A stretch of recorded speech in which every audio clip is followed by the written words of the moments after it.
होगा। और मेरा विश्वास है कि अब सोलर पावर जो है वो हम हमारे टोटल पावर के बास्केट में 40% सोलर पावर है। तो आने वाले समय में धीरे धीरे 2070 का जो टारगेट है कार्बन न्यूट्रल बनने का वो पूरा होगा। और ये मैं एक बात और लोगों को कह रहा हूँ कि hydrogen is the futuristic fuel और उसका सबसे चीपर सोर्स कोई है तो इलेक्ट्रोलाइजर और पानी में करेंगे तो 150 यूनिट बिजली लगती है।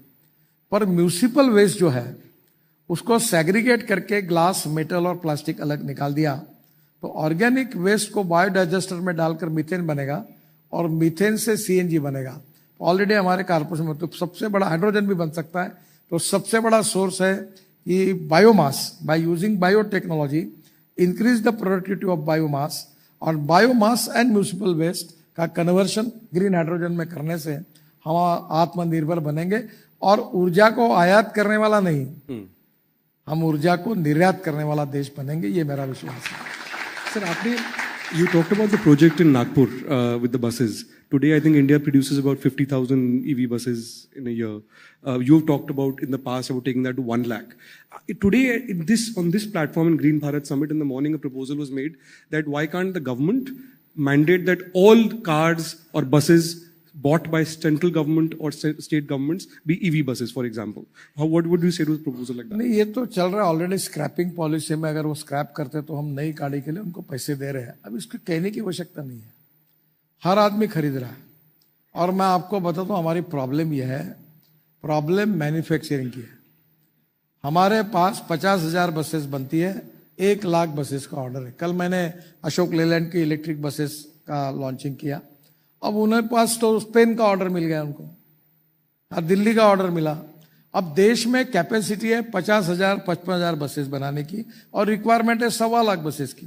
तेलंगाना के मिनिस्टर मेरे पास आए कि सर मेरे लिए कहीं से तो भी बसेस अरेंज कर दो, कोई दे नहीं पा रहा मार्केट में।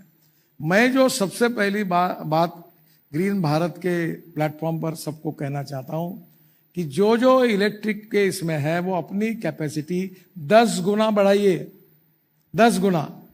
इतना पोटेंशियल है डोमेस्टिक मार्केट और इंटरनेशनल मार्केट में, क्योंकि लोग अब एयर पोल्यूशन के बारे में भी कॉशियस बने हैं और electric is a very cheap fuel और ये निश्चित रूप से होगा। केवल ये कॉन्फिडेंस जो है, मुझे याद है एक बड़े कंपनी को मैंने कहा था, नाम नहीं लेता उनका, पर पहले 5-10 कंपनी में, तो उनको कहा कि इलेक्ट्रिक करो, नहीं बोले हम 2024 में लॉन्च करेंगे। तो आप बस मिस करोगे, वैसे ही होगा। जो आए पहले उनका सेल बढ़ गया, बाकी का कमी हुआ। एक बहुत बड़े जायंट है ऑटोमोबाइल मैन्युफैक्चरिंग के, मेरे मित्र है। मैंने उनको कहा कि आप इलेक्ट्रिक में जाओ। अभी परसों मुझे मिले, उन्होंने कहा कि तुमने जो कहा उसको हमने सीरियसली लिया नहीं, क्योंकि हमको लगा ही नहीं कि इतने जल्दी ये फास्ट डेवलपमेंट होगी। Now we miss the bus. अब मैं बता रहा हूं कि बसेस में अभी ट्रक आ रहे इलेक्ट्रिक की, इतना कॉस्ट इफेक्टिव है ट्रक। और अगर ये लिथियम आयन बैटरी की कीमत अगर ये पेट्रोल डीजल के बराबर आएगी तो फ्यूल में कितना सेविंग है वो इकोनॉमिक्स आप देखिए। अभी मैं ये एग्जीबिशन आया है, कल उद्घाटन किया मैंने उसका। वहाँ एक तमिलनाडु की कंपनी है, उन्होंने 100 इलेक्ट्रिक ट्रक माइनिंग में दिए और वो बोल रहे अभी हमारी कैपेसिटी अभी बढ़ानी है, हमको डिमांड है। यानी आने वाले समय में 100% India is the fastest growing economy. India ये ऐसा देश है कि इंफ्रास्ट्रक्चर को सबसे प्रायोरिटी मिली है। और मैं तो, हमारा ऐसा डिपार्टमेंट की जो पैसे की कमी नहीं है। मैं 5 लाख करोड़ के रोड, मैंने 75 लाख करोड़ के रोड बनाने का प्लान है अभी फ्यूचर। और budget is 2.8 lakh crore for the year. आपका 2.8 लाख करोड़ का बजट है शायद। सर इतने है कि इसके कारण निश्चित रूप से ऑटोमोबाइल इंडस्ट्री को फायदा होगा, कंस्ट्रक्शन इक्विपमेंट को फायदा होगा। और सेकंड इंपॉर्टेंट थिंग, ये नॉलेज टू वेल्थ, ये बहुत इंपॉर्टेंट चीज है। मैं बड़ा खुश हूं कि हमारे यंग टैलेंटेड जो इंजीनियरिंग स्टार्टअप है, they are doing excellent job. Innovation, entrepreneurship, science, technology, research, skilled and successful practices, we name it as knowledge and conversion of knowledge into wealth is the future. अभी ये lithium ion battery की बात हो रही, हमारे जम्मू में हमको world का 6वां लार्जेस्ट लिथियम का डिपॉजिट मिला हुआ है। अभी लिथियम आयन के साथ केमिस्ट्री बदल रही है, zinc ion, sodium ion, aluminium ion, अलग अलग प्रकार के चेंजेस हो रहे हैं।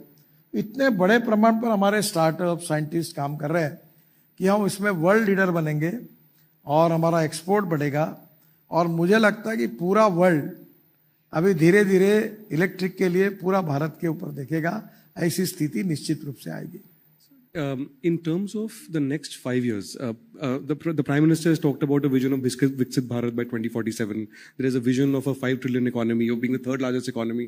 आपने auto sector की बात करी, auto sector is the biggest exporter now. You talked about the number of jobs that are there. So there will be a huge transformation, both in terms of the kind of cars, fuels, travel time from different cities.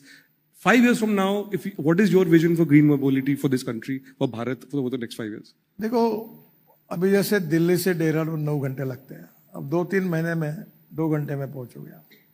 Delhi to Jaipur अभी हम एक पर तैयार कर रहे हैं highway पर, दिल्ली मुंबई पे 2 घंटे में होगा। दिल्ली से मुंबई 12 घंटे में होगा।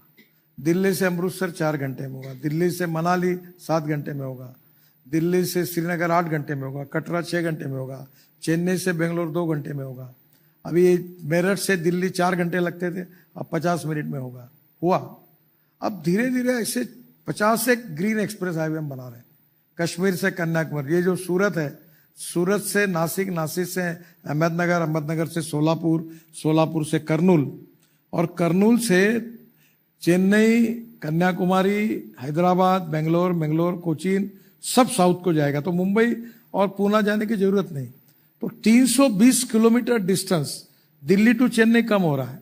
तो ये इतने बड़े, आपने अभी जो देखा है रोड का सेक्टर, वो तो न्यूज़रील है। असली फिल्म शुरू होना और बाकी है।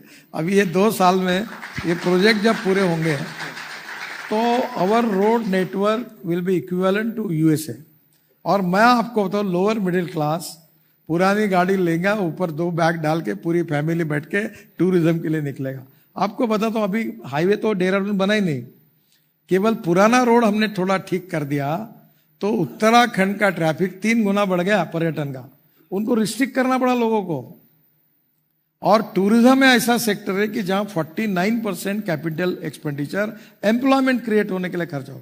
मैंने उनको फिर बुलाकर समझाया, चीफ मिनिस्टर को, इतने रेस्टोरेंट बनाओ, इतने होटल बनाओ, इतनी पार्किंग प्लेसेस बनाओ, नहीं तो आएगा तुमको बंद करो तो फायदा क्या तुमको इसका। तो ये नेचुरली इंटीग्रेटेड डेवलपमेंट उसके साथ करनी पड़ेगी। और आप जो ये पूछते हैं ना 30 का क्या और 40 का, टारगेट छोड़ दो।